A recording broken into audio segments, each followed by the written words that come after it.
What is going on, everyone? Welcome to another very exciting episode right here on the MIgardener channel. In today's episode, I'm going to give you 5 things that you need to be adding to your garden right now for spring. Let's go.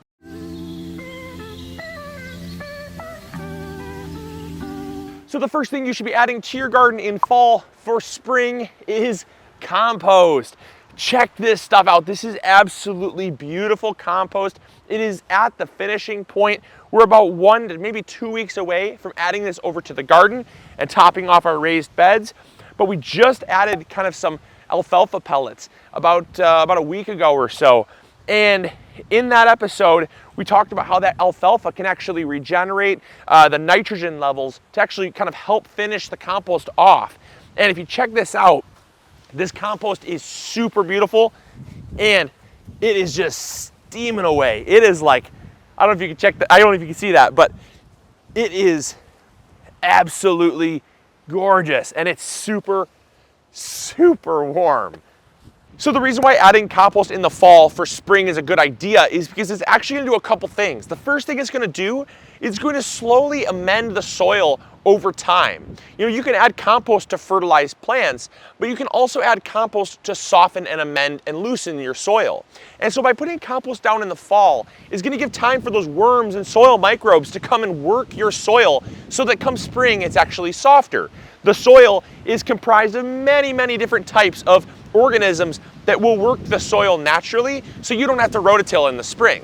The second thing that adding compost to your soil in the fall does for a spring garden is it'll allow you to start a garden earlier. The reason why is because compost is really dark and dark colors absorb sunlight faster. And you'll find that a dark soil like dark compost will actually thaw and warm up much faster and earlier, allowing you to work that top layer of soil and plant things like lettuce, spinach, peas, kale, even radishes right in your garden in early spring. The earlier you can get started, the more you can grow in your garden. So that's the second thing that compost will do for you when you add it in the fall for spring.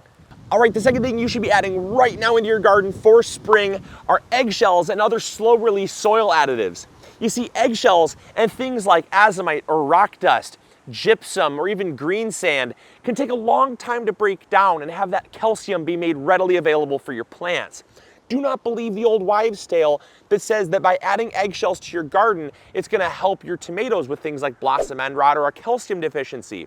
It will, but it takes a long time, up to 2 years in some cases. But I like to add it in the fall. That way I have at least 6 to 7 months where these eggshells can be breaking down in the soil, being broken down and weathered by soil bacteria and microbes to allow that calcium time to actually be degraded enough for your plants to take it up in the spring. So when it comes to eggshells, the first thing you want to do is just dig a little hole. You don't want to bury them incredibly deep, otherwise your plants are going to have a benefit, but don't put them right on the surface. Otherwise things like raccoons and other animals like cats and dogs are going to dig them up. Next thing is take them and break them up. That's going to increase the surface area so they weather and degrade a little faster. And anyone that tells you that you can't throw raw eggshells in the garden is probably, they're probably not incorrect in that there's a slight chance of things like salmonella, but in most cases, your chances of that are so incredibly small that I wouldn't be too worried about it. But if you are worried about it, simply throw them in the oven first, 350 for like 5 minutes, heat them up, then break them down. But in my case, I just throw them in the garden whole like that. I'm not terribly worried, but I just want to let you know that salmonella does come on raw eggs. I did throw raw eggshells in the garden without first weathering, without first pasteurizing them and stuff like that. But like I said, the chances of that, I think, are incredibly, incredibly low, in my personal opinion. All right, the third thing you should be adding to your garden right now for spring are garlic and fall bulbs. Now, I know what you're thinking, but Luke, you said the best time to plant garlic is about 30 days before your first frost. You'd be correct. But planting any type of garlic or fall bulb in the fall is going to be way better, even if it's very, very, very late, than planting in the spring. The reason why is that garlic needs time to get established. It also needs time in cold weather where it can basically be tricked into forming cloves. If you throw it into the fridge, it's going to do okay, but it won't do nearly as good as throwing it in the ground. So even if you feel like you only have a couple days till your first frost, or even if you already had your first frost like we did 2 weeks ago, right now it's about 50 degrees. It'd be the ideal time, because we can still work the soil, to throw garlic in the ground or even some fall bulbs that could actually overwinter in the soil. That way you're that much better off in the spring than you would be had you waited. The fourth thing you should be adding to your garden in the fall for spring is mulch. The reason why is mulch provides a ton of benefits, and we talk all the time about those benefits of mulch. And mulch can take on many different forms. So whether you're using a partially finished compost, like we like to use in our garden, that way it's not chunky like grass clippings or leaf litter, which you can use as well. It's also not something we have to go buy or source like straw. It's basically just going to break down into future soil for us, but it's also going to cover the soil like a mulch would. So we use that. We also have used things like pine shavings, right? On our garlic, we use pine shavings. We also will use things like live plants, right? If we actually have perennials, like strawberries, that's going to be covering the soil as well in a big carpet of green, living plant material.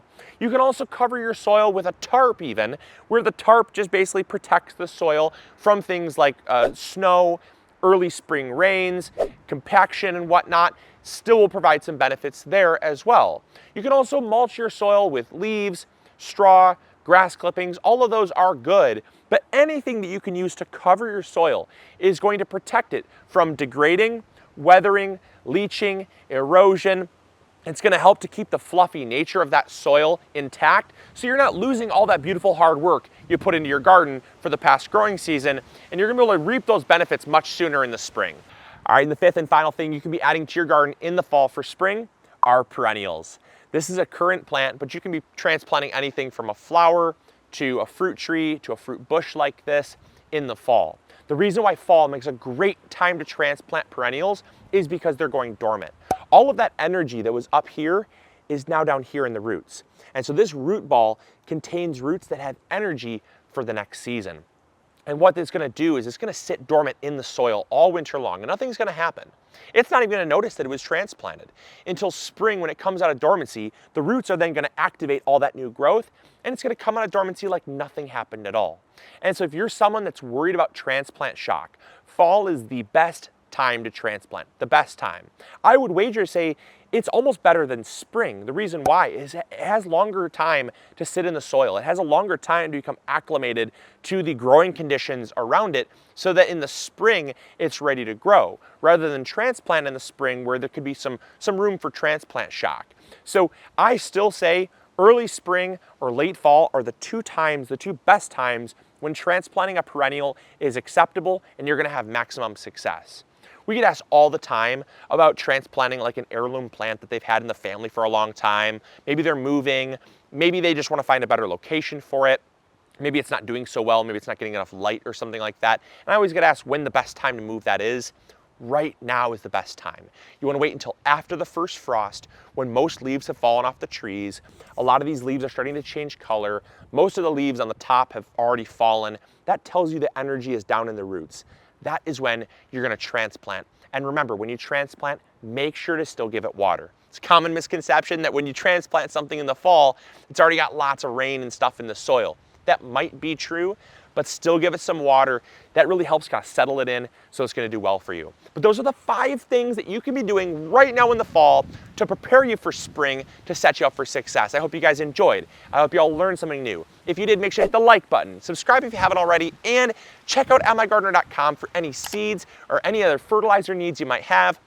We've got you set up. I'll have links in the description box down below. We just dropped our 2024 seed collection. So we've got tons of heirlooms, over 750 different varieties over there on the website for you guys to enjoy. So go check it out. Hope you guys will check it out. And we'll see y'all later. Grow bigger. Bye. All right.